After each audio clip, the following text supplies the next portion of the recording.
नमस्कार, आप चौपाल व्यू देख रहे हैं। मैं हूं आपके साथ चेतन। इस वक्त हम मौजूद हैं चंदोसी में। जी हां, हमारे साथ खास मेहमान हैं समाजवादी पार्टी से श्री सतीश प्रेमी जी। जी हां, सबसे पहले सर बहुत बहुत स्वागत है चौपाल व्यू में आप। चलिए, मैं आपके चैनल का आभार व्यक्त करता हूं कि आपने मुझे चुना चर्चा करने के लिए। धन्यवाद आपके चैनल का। सर, जैसा कि आप जो है समाजवादी पार्टी की जो उम्मीदवारों की लिस्ट में है चंदोसी से, तो इतनी बड़ी लिस्ट में आपका नाम क्या क्या मुद्दों को लेकर आ पाएगा? नहीं, समाजवादी पार्टी में मैं काम कर रहा हूँ, समाजवादी पार्टी का कार्यकर्ता हूँ। और जब हम काम करते हैं और चुनाव आते हैं, एमपी एमएलए के चुनाव जब आते हैं, तो पार्टी के कार्यकर्ता ही उसे आवेदन करते हैं।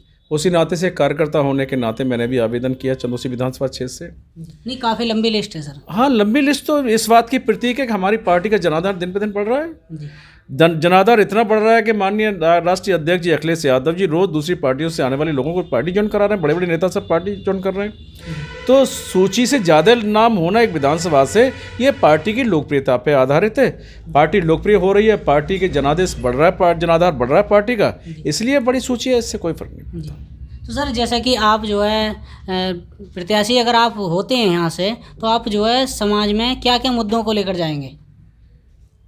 समाजवादी पार्टी जनहित के मुद्दों को लेकर के रही है, हमेशा आती है आगे। समाजवादी पार्टी का कभी भी जाति, धर्म, मंदिर, मस्जिद, नफरत फैलाने का टारगेट नहीं रहता, उनको उद्देश्य नहीं रहता। क्योंकि समाजवादी पार्टी एक स्वयं में एक आंदोलन है और एक जन आंदोलन है, जन भावनाओं के अनुरूप। और इसी को हम समाजवादी विचारधारा का ये आंदोलन मानते हुए सियासत करते हैं। हमारे नेता माननीय मुलायम सिंह यादव जी हों, चाहे हमारे वर्तमान राष्ट्रीय अध्यक्ष माननीय अखिलेश यादव जी हों, हम लोग जन आकांक्षाओं के अनुरूप जनहित के लिए, इस प्रदेश के आवाम की रोजी रोटी के लिए, बच्चों की तालीम के लिए, बच्चों के भविष्य के लिए, नौजवानों के भविष्य के लिए, इसके लिए हम राजनीति करते हैं। और जब सत्ता पार्टी में राजनीति करते हैं, चुनाव वर्तमान में है, तो निश्चित तौर पे मेरे यहाँ भी अगर पार्टी का आवेदन किया है मैंने, लेकिन आवेदन करना कौन एमएलए बनेगा कौन नहीं बनेगा ये सवाल नहीं है। जो राष्ट्रीय अध्यक्ष जी का फैसला होगा, उसी फैसले पर जो भी कैंडिडेट जहाँ से खड़ा होगा, पूरे पार्टी के कार्यकर्ता उसे तन मन धन से लड़ाएंगे, इस उम्मीद के साथ कि हमारी लड़ाई सत्ता की लड़ाई नहीं है।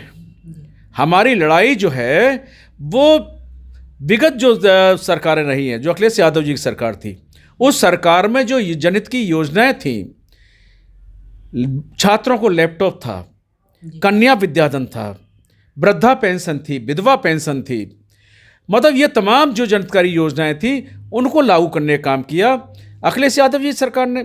लेकिन वर्तमान जो भाजपा की सरकार है, इन्होंने तमाम योजनाओं को बंद कर दिया। आज नौजवान परेशान हैं, नौजवानों को रोजगार नहीं मिल रहा, किसानों को उसकी फसल का उचित मूल्य नहीं मिल रहा, छात्रों को कॉलेज बंद कर दिए महामारी के नाम से।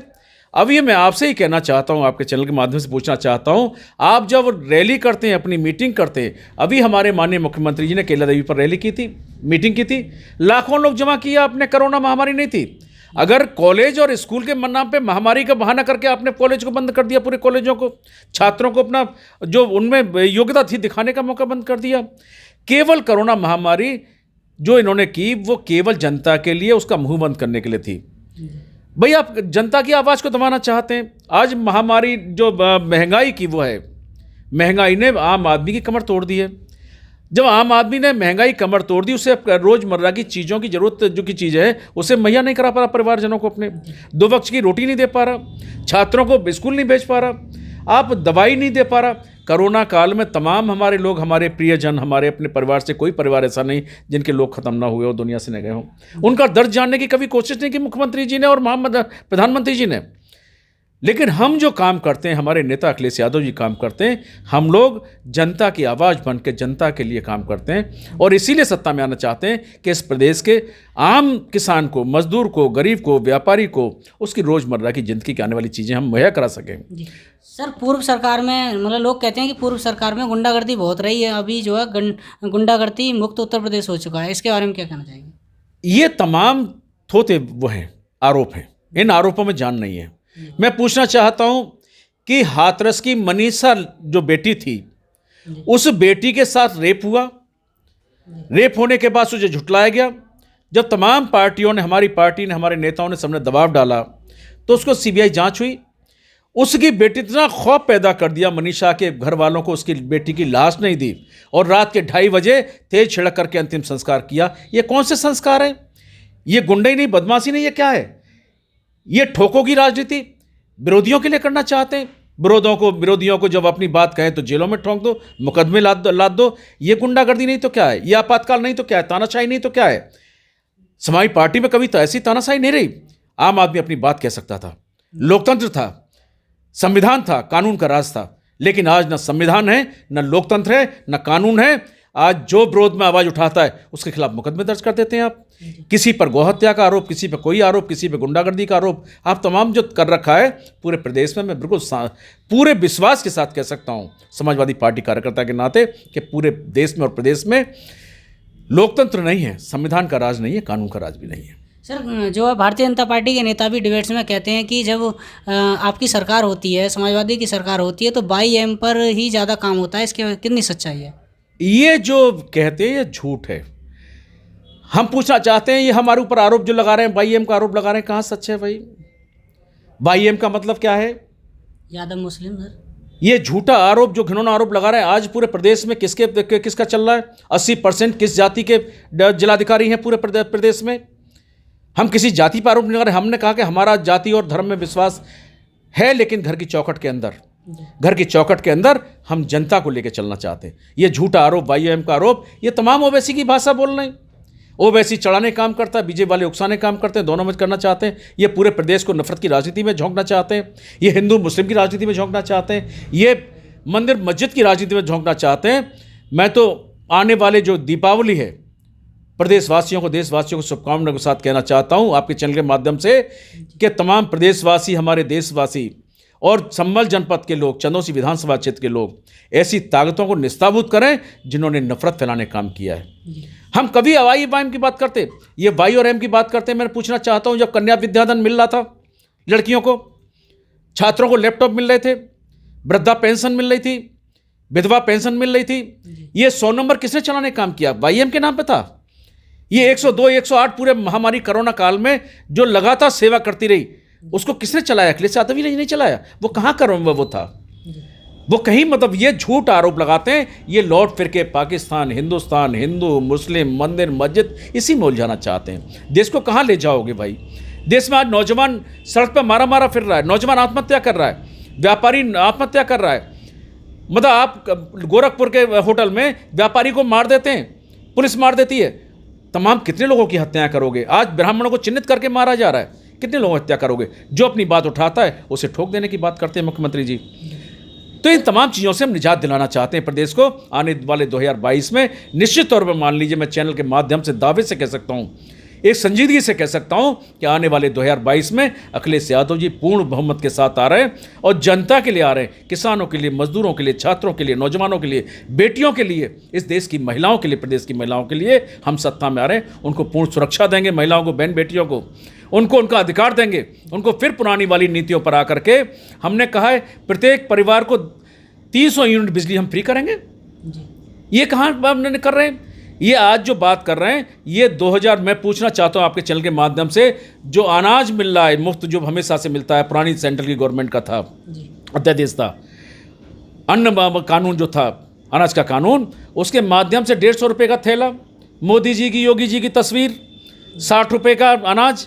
कौन सा आप कानून लाना चाहते हैं? 100 रुपये, 150 रुपये का थैला होगा, 60 रुपये का अनाज होगा, मोदी जी और योगी जी की फोटो लगी होगी। इतनी भयंकर लूट, इतनी आपाधापी, इतना की सत्ता की लोलुपता, एंड कैन प्रकरण सत्ता में आना चाहते हो, लेकिन जनता की बात नहीं सुनोगे। नौजवान आज रोजगार के लिए परेशान है, उसकी बात नहीं सुनोगे।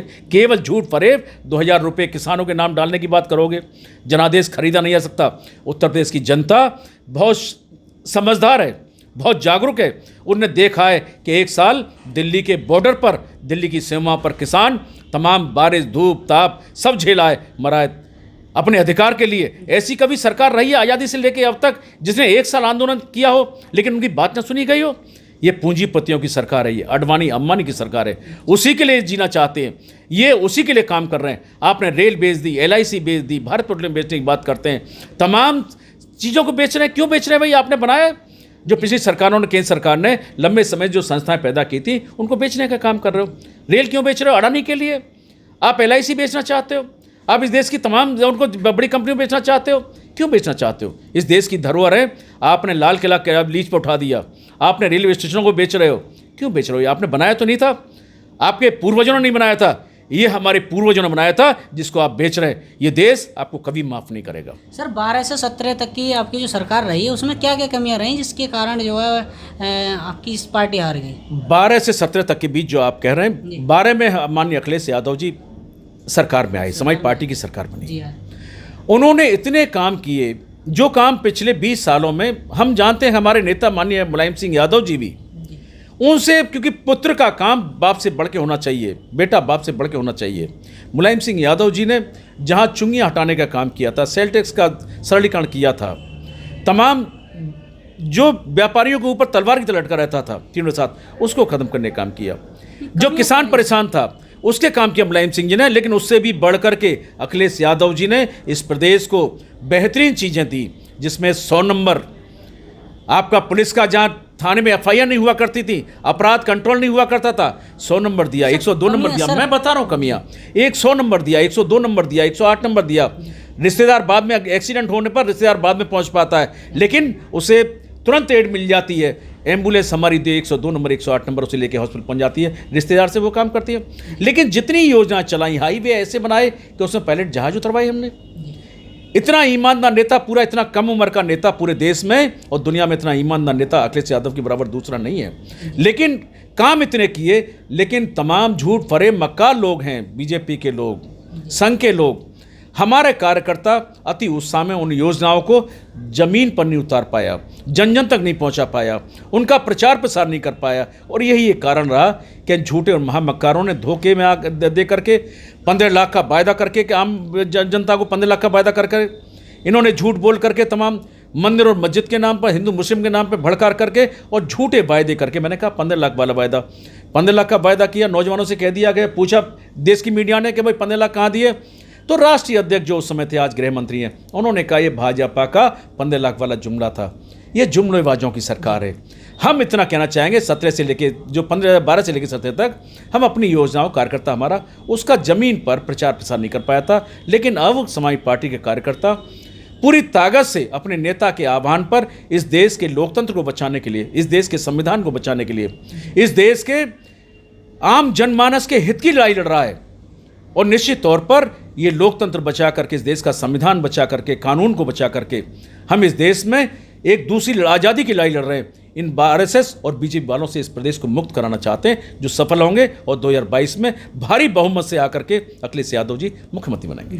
सर 2022 के 2017 का जो चुनाव हुआ था उसमें जो है कब्रिस्तान और शमशान की राजनीति बहुत चली थी। हमारे व्यूवर हैं, उन्होंने पूछा था कि कोई समाजवादी के नेता से अगर इंटरव्यू लो तो इस बारे में जवाब देना कि ये दोहरा चरित्र क्यों, क्योंकि शमशान की जो बाउंड्री हुई थी इस पर राजनीति भी बहुत हुई थी, इसी को लेकर जो है कुछ ना कुछ जो है घपला हुआ था। अभी आप कह रहे थे कि वाई और एम की बात कर रहे थे। वाई एम किसकी दिमाग की उपज है? ये महामक्कार झूठे लोग हैं, ये नफरत फैलाने वाले लोग हैं, ये वो लोग हैं जिन्होंने राष्ट्रपिता महात्मा गांधी की हत्या की, ये वो लोग हैं जो लगातार कानून का राज नहीं चाहते, ये हिटलर की औलादें हैं, ये हिटलर की तरह तानाशाह बनना चाहते हैं। आप जो कह रहे हैं कि ये उस समय जब बात थी, अखिलेश जी की सरकार थी, 4 दीवारी शमशानों की और कब्रिस्तानों की, आप जो बात कर रहे हैं ये मेरे साथ चल कर देखना, जहां हमने शमशानों की अगर वो की है, बाउंड्री की है, वहाँ कब्रिस्तानों की बाउंड्री की है, जहाँ कब्रिस्तानों की है वहाँ शमशानों की भी की है, जहाँ छात्र को लैपटॉप हिंदू को दिया है वहाँ मुस्लिम को भी दिया है, जहाँ कन्या विद्याधन हिंदू लड़की को मिला वहाँ मुस्लिम लड़की को भी मिला। हमारे काम जाति और धर्म के नाम पे नहीं होते। ये झूठे और मक्कार लोग हैं जो कहना चाहते हैं कि बाउंड्री उसकी हुई शमशान की, कब्रिस्तान की नहीं हुई, कब्रिस्तान की हुई शमशान की नहीं हुई। हम जानते नहीं, इतनी छोटी राजनीति समाज पार्टी नहीं करती। समाज पार्टी जन मुद्दों की राजनीति करती है और जन मुद्दों के आधार पर इस प्रदेश को मैं फिर कह रहा हूँ कि बीजेपी और RSS से मुक्त कराने का हम काम करेंगे। अखिलेश यादव जी को 2022 में मुख्यमंत्री बनाने का काम करेंगे। जैसे कि भारतीय जनता पार्टी का दावा है कि अब की बार 350 पार, तो क्या ये जो है कितना गिर पाएगा? भारतीय जनता पार्टी का दावा थोथला वायदा है। मैंने कहा 150 रुपये का थैला दोगे आम आदमी को राशन की दुकानों पर, 60 रुपये का अनाज दोगे। तो वो आदमी जानता नहीं कि क्या क्या पोजीशन है। घर के सिलेंडर को, जो घर पे चूल्हे में रसोई में सिलेंडर लगाए, उसे प्रणाम करके जाइए। जो 450 रुपये का सिलेंडर मिलता था आज 1000 रुपये का मिल रहा है। कौन सा व्यक्ति ऐसा है, नौजवान, छात्र, गरीब, मजदूर, जो आज के समय में मोटरसाइकिल यूज़ नहीं करता, किसान ट्रैक्टर यूज़ नहीं करता? मैं पूछना चाहता हूँ, आप भी हैं चैनल के माध्यम से, आप यहाँ तक मेरे पास तक आए मोटरसाइकिल से आए होंगे। जब पहले पेट्रोल मिलता था वो क्या रेट था दोस्त, और आज क्या रेट है? इस देश में 57% टैक्स लगा करके, पेट्रोल डीजल पर 57% टैक्स लगा करके लूटने का काम कर रहे हैं। इतनी कमर तोड़ महंगाई। कुछ पैसे बड़े थे जब वाजपेयी जी देश के प्रधानमंत्री हुआ करते थे, देश के नेता नहीं, देश के नेता विरोधी नेता हुआ करते थे। कुछ पैसे बड़े थे पेट्रोल डीजल पर। और आज भी याद है देश को कि माननीय अटल बिहारी वाजपेयी जी अपने घर से बैलगाड़ी में चल करके संसद गए थे, कुछ पैसे बढ़ने, 5 पैसे बढ़ने पर। आज तो डीजल, पेट्रोल, सिलेंडर आसमान छू रहा है। आम आदमी से, गरीब से पूछिए कि आप जो सिलेंडर सरकारी तौर पर दे रहे हो जिला पर, वो गैस कहाँ से भरवाएगा? 80% बल्कि नहीं 90% लोग दोबारा गैस नहीं ले पा रहे। आप कौन से 350 की बात कर रहे हैं? 350 प्लस आएंगे। आप धोखा देने की बात करेंगे, आप पब्लिक को लगातार गुमराह करेंगे, मंदिर मस्जिद की बात करेंगे। आपने कौन सा मंदिर बना दिया? इस देश में सुप्रीम कोर्ट, अगर सुप्रीम कोर्ट के आदेश से मंदिर बनना है, आपके आदेश से नहीं बनना। आपने तो गुमराह करने का काम किया देश को। इस देश का सेक्युलर, चाहे मंदिर हो, मस्जिद हो, इस देश के सर्वोच्च न्यायालय का जो फैसला होता है उसे स्वीकार करता है। तो आप जो ये जो बीजेपी है, जो आरएसएस, मैंने कहा, ये गुमराह करने काम करती है। ये मंदिर के नाम पे, मस्जिद के नाम पे तमाम नौजवान, 350 प्लस की बात करने वालों से इस देश का, इस प्रदेश का नौजवान पूछेगा, छात्र पूछेगा, और वो जरूर पूछेगा जिसके घर से कोरोना में अव्यवस्थाओं के दौरान ऑक्सीजन की कमी के कारण जिस परिवार का मुखिया गया है, उस परिवार के बच्चे अनाथ हो गए, वो क्या बीजेपी को वोट देगा?